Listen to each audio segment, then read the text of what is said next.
Ulit daw. Isa pa. Halasa.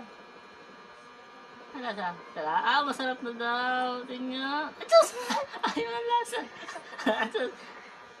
Sayang ang pera tayo, anak. Try ko nga eh. I-try mo nga, oh.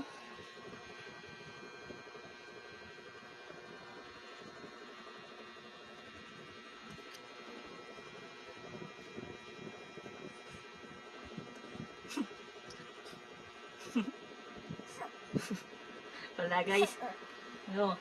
Nakatingin sa akin guys. Wala, anong nangyari? Wow, tuloy ah. Hindi. Ayaw niya.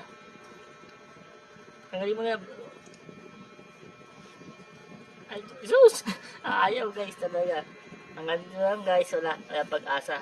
Favorite talaga yung dede ng mama niya. Thank you guys. Bye-bye.